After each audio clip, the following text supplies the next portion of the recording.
Hello, welcome to the channel. Today I'm going to do a review of the TroyBilt Squall 208EX snowblower. That's one of TroyBilt's most popular single stage machine. I'm not going to do an unboxing, but before we get into the snowblower itself, I wanted to show you how this box came from UPS.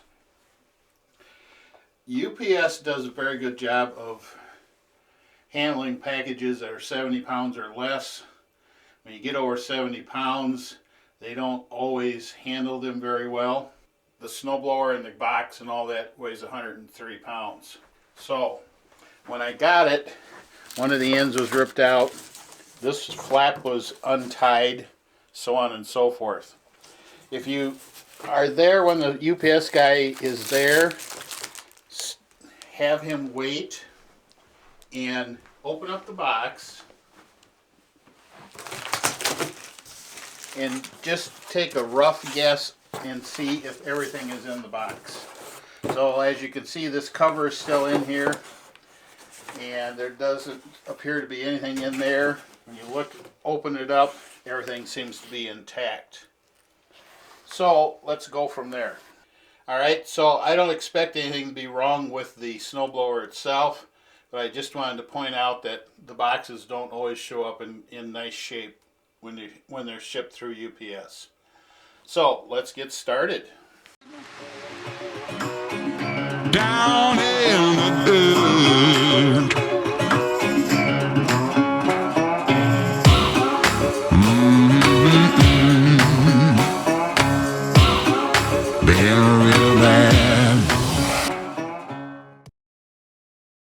Well, if you've been watching this channel for any time, you'll know that I have reviewed just about every TroyBilt snowblower except the single stage models. So I was talking to TroyBilt the other day and made that comment, and they said, well, we're going to send you one. So they've sent me their latest and most popular model, the Squall 208EX. So this model has the 208cc engine in it, electric start. It's got the easy chute control. It has headlamps, and it's got a nice hand grip on it. In the box, you're going to find four things. You're going to find the snowblower itself. You're going to find a package with the operator's manual, the safety key, and oil. And then you're going to find a chute and the discharge chute, and then the discharge chute handle. When you look at the snowblower for the first time, make sure that the other parts are on it. For example, the wing bolts that you use to put the handle on are attached to the snowblower, and there is a safety key on the snowblower. Looking at what UPS did to the snowblower, I guess maybe if you understand how UPS hauls their freight, you'll understand what happened here. Big boxes like this one get put on the bottom of the truck, and then stuff gets stacked onto it. And it really looks like the boxes that were stacked on this box in the UPS truck were a little bit too heavy, so it collapsed the top of the box. The only damage I can find is that this primer bulb here is crushed down. But I'm pretty sure if I work through it, may take me a little bit here to play with it, it'll pop back out and everything will be ready to go. All right, so let me put the handles on and I'll show you how to put the chute on, and we'll go from there. All right, so the primer bulb did pop out easily. TroyBilt uses a primer bulb with a primer hole in it. When you go to pump these, make sure you have your finger over that hole. That's pretty standard with all primer bulbs, but just make sure you have your finger over that hole when you pump it. Also, sometimes gloves are too porous when you go to pump this, and it won't seal up to prime your carburetor right. So if you can remember, go ahead and put just use your finger and do your pumps. Almost everybody says pump it 3 times. I usually pump it 3 or 4. So when you get ready to start your machine and it's cold, just 1, 2, 3, 4, and you're good to go. Don't forget to put your safety key in. On this snowblower, the choke is down here on the bottom. All the way to the right is choke. All the way to the left is run. So when you start it, you want to put the choke over here, press your primer bulb 3 times, and then pull it. The EX model also is electric start, so you can plug your outdoor electric cord into here and push this button to start it with. Nice solid handle on this one. It's a tube handle, but it's still nice and solid. It has a nice glove style grip on it, so your hands won't slip off and a little more comfortable. The safety bail fits into the handle. Can you see that? Safety bail fits into the handle, so it's a little more comfortable to use. There's some slides here on the handle itself. You can take this bolt loose, put it in here, and then you can slide it down in case you're really short. It does have a fuel indicator on it right here. And this one takes regular 87 octane and up to E10, so up to 10% ethanol fuel. You don't need to run the premiums, though I do understand that if you want to run non-ethanol fuel, most of it nowadays is the 91 octane. But you don't have to have that to run this. Okay, let's go around to the front and look at putting the discharge chute on. And I could take out the manual and read it like you're supposed to, but I'm going to take a rough guess that these 3 bolts here, pull them out. All right, I'm sure they're actually metric, but a 5/16 works just fine. So take them out.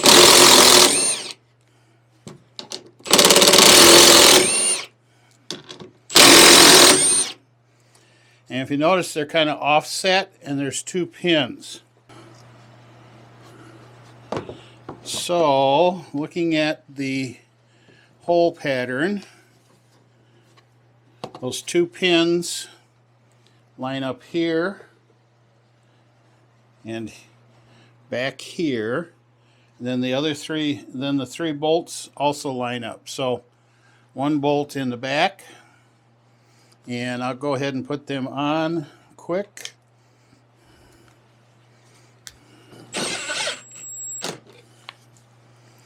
I don't tighten these up very tight because they are into plastic. If you're using an impact driver like this, be real careful.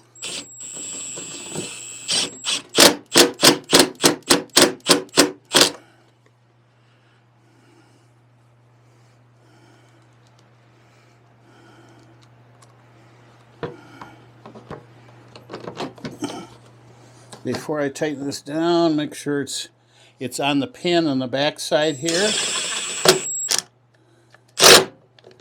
And not real tight, because it's just a tiny bit more snug. Okay, so that's done. Next, this should just snap in these grooves right here. And you and it is angled, so it's all going to go just the right way. And snaps down into these slots. Push it in, locks in, good to go. Pretty simple. Now this is a mechanical chute. They call it their easy chute control. But all you do is just reach over, bend. It's a typical chute on a single stage snow thrower. It's not real fancy, but it works. The Troy-Bilts have 1 nut on one side of the discharge deflector, and then they have a wing nut here that you can tighten or loosen depending on if you want it to stay put all the time. It does come loose, so I like to run these open most of the time and then just tighten them down. If I need to, I can move that with my gloved hand and it's going to stay put. So again, it's a simple system and it just works. This is a good plastic too, by the way. This isn't that brittle stuff that they used to have. So this is going to hold up. Everything on this is pretty solid. It's a lot more solid than what's on the 2-stage, the 2410. It's a short chute, so it's going to hold in place. It's not going to pop off on you or anything like that. So this chute is going to last as long as a snow thrower. All right, so what else do we have to do? In the bag, there's the oil and the book, an extra safety key. And there's also this thing.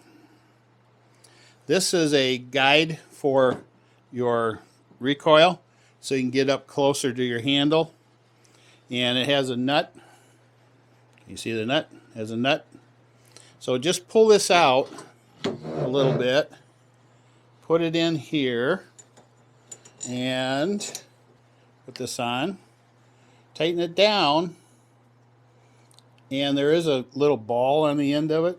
You can kind of see that rounded. So it fits in there. And give me a minute while I go pick that up. After you stick it through the hole here, and you can flip it either way.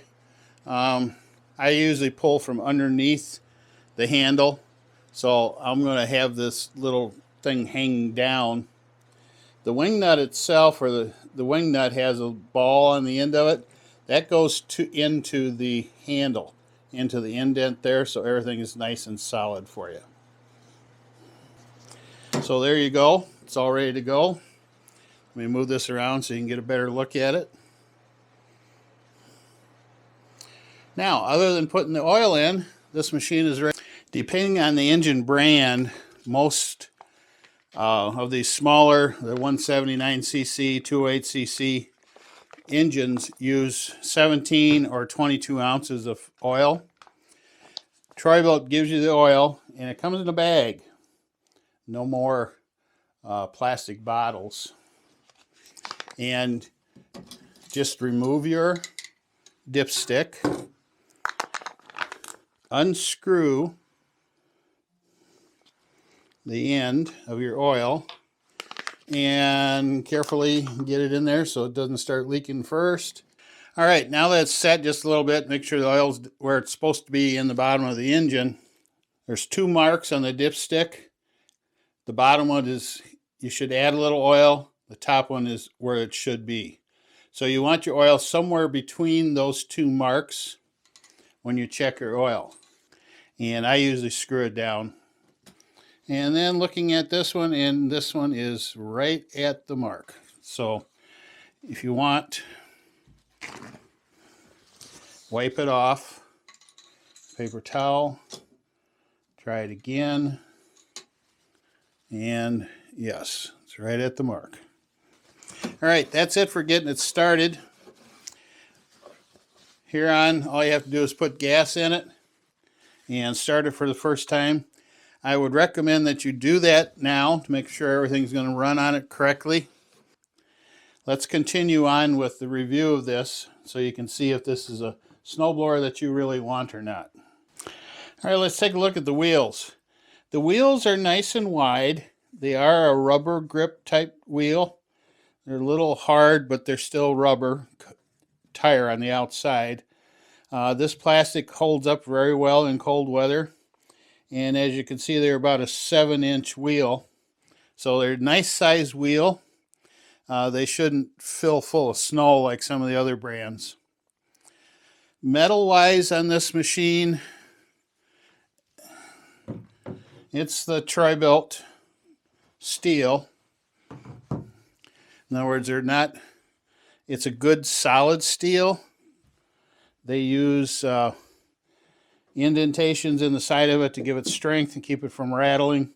They have an edge here that is not an extra piece, but it does help strengthen the edges so they don't cave in on you. Over here on this side, if you need to change the belt is very easy to change. just 2 bolts here with a socket. Take this off, change your belt, look inside. The front auger housing on a TroyBilt is different than some of the ones that you'll take a look at. And it does have an advantage that you don't always see when you first go to take a look at it. First off, it's 14 inches from here down to the bottom. So it does have a nice large area. The actual height inside is about 8 inches. So it'll handle about 6 or 8 inches of snow without any problems at all. Anything more than that, it'll get it into the housing, but it'll take a little bit to push through it. You might have to do 2 passes. For what you do with a single stage snow thrower, there's a benefit to this that outweighs that little problem of having this big piece in here. What happens is when the snow is thrown out through the top, sometimes it'll catch on an edge or up in here and get thrown back down and get thrown out the front. So a lot of snowblowers leave a mess. They throw stuff out the front. This edge here, what this does is that catches the snow up here inside this housing, and any snow that doesn't go out the top goes straight back down into the auger itself. So it's quite a bit cleaner. If you need to come right up to your door, side door or something like that, you can run right up to it and it won't splatter snow out against the side door because it comes straight down. The rubber paddles on these are residential paddles. They are a corded paddle, just like your car tire, so they are going to give you some long life. They don't have a wear hole indicator on them that I can see, but they are very easily replaceable. There's only 6 bolts per paddle, and they're no nuts on them to rust up. So they're pretty easy to change if you ever have to. And you'll probably, depends how much you use it, somewhere between 5 and 10 years, you'll need to put new paddles on these, and they're readily available through MTD parts, through TroyBilt parts. All right, let me tip it up and we'll take a look at the scraper bar. Before we look at the scraper bar, let's take a look at the belt that powers the auger. This is interesting. I pulled the cover off and there's a rubber band here. What has happened is over the years, during transport and shipping, I bet this belt has come every once in a while, gets loose and will pop off of this. So when you go to use it the first time, it won't turn the auger. So a simple little assembly item that they've done is they put a rubber band on this. As soon as you start it, this rubber band will pop and fly off and you won't ever have a problem. That tells me that TroyBilt is looking ahead and fixing any issues that may happen as time goes on. This is the engine pulley. Engine's back here. This is your idler pulley. This is your tensioner. When you squeeze your bail, this comes down, tightens up this belt, and the front auger starts up.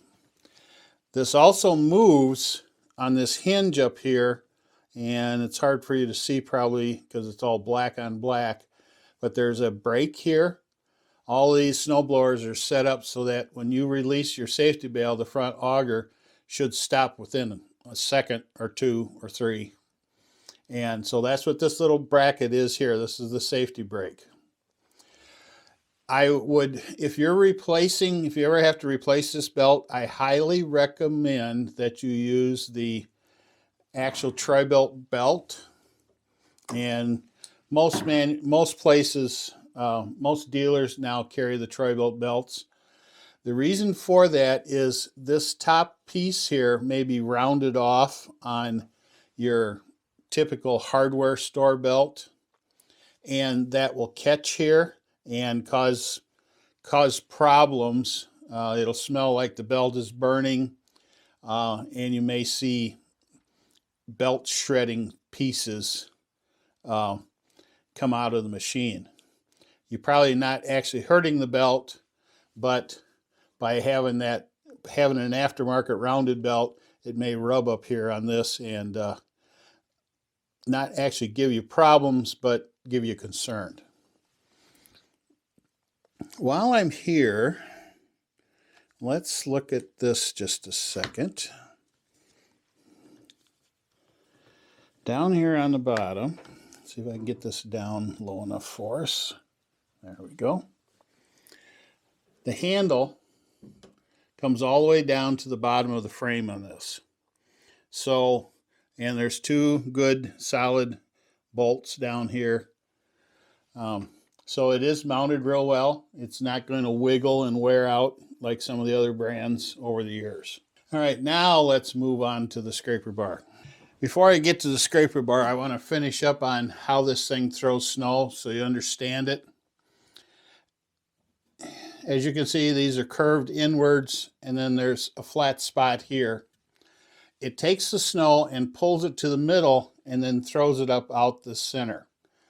The way this is designed, it does not have to have a big V here like some of the other ones. Is it good or bad? It's just different. So it pulls the snow into the center and then throws it straight out. If there's too much snow, this edge up here keeps the snow from throwing out the front of the machine and drops it right back down into the paddles. If you take a look at some of the cheaper electric snow throwers nowadays, they don't have this lip on here, so they tend to be really dirty. They tend to throw snow out the front. So this is a good feature. It helps you have a cleaner cut especially when you're throwing light snow. All right, so now let's go down and take a look at the scraper bars on these. We call this a scraper bar. On this single stage machine, this is really not a scraper bar. And let me explain what's going on with this. The edge is not sharp like some of the other ones. The edge has just got a little bit of roundness to it, and then this part here lays flat on the concrete. This particular brand, TroyBilt, this rubber edge here actually hits the pavement when you're scraping along. So it does two things. First, it helps to clean the pavement, and it helps to pull you along a little bit. That's what they call auger assist. So all this is doing here is kind of regulating how much paddle is on your pavement. It's not cleaning up the mess like some of the other ones do. So if you have stuff that needs to come off of the hard packed snow, on this one all you have to do is lift up just a little bit and it cleans it right down to the pavement. You don't have to lift up on your handles 3 or 4 inches like you do with some of the other brands. So in general, this is going to wear real well, and it's not going to catch on concrete near as much as some of the other ones.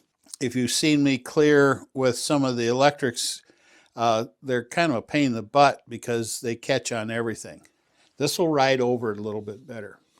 Also, this scraper bar, is poly, so it will wear, and it's double-sided. So you can just take these 4 bolts out, flip it around, and you've got a new edge here. So you can get double life out of this, and they're also cheap. They're only about $15 if you have to replace them. So in general, there are other ways of doing this with a single stage, but this is a good way. So you got this replaceable bar. You don't have to keep this edge nice and clean. In other words, rocks and stuff like that aren't going to nick it up and will leave paths underneath your snowblower. The paddle itself does most of the cleaning for you. So you don't have to worry about this edge and that way they can round this edge just a little bit so it doesn't catch on the cracks in the cement so much. All right, so as I rotate this around, it actually kind of lifts up, and it is tight. So you can see that the scraper bar itself is off the ground just a tiny fraction of an inch, and the rubber is rubbing right on the table here. So when we get some snow, I can show you how this works in practice. All right, to finish up, there is quite a bit of metal on this. Metal frame, plastic poly cover on it. The frame is good sized. It's nice and solid underneath. It's not going to rust away on you over the years. I've been waiting to try one of these out for a few years now, so I can't wait to get some snow. I've got snow forecasted for Friday. Hopefully I'll get a couple inches or more and we'll be able to take this out. But for now, I can recommend this to you. Okay, so what do you think of this snowblower? All right, this snowblower is normally around $549. It is on sale for the next couple weeks, so this is a good time to get it. I'm going to put a link down in the description area that takes you right to TroyBilt, and you can order this right directly from TroyBilt. You don't have to go try and find one at one of the retail or big box stores. All right, that's all I have for now. Let me know what you think of this snowblower in the description. Hopefully I'll have some snow Friday so you can see how well it throws snow. All right. And if you like this video, please like it. If you'd like to see more videos like this, please subscribe. And I'll talk to you later. Bye. Down in the dirt.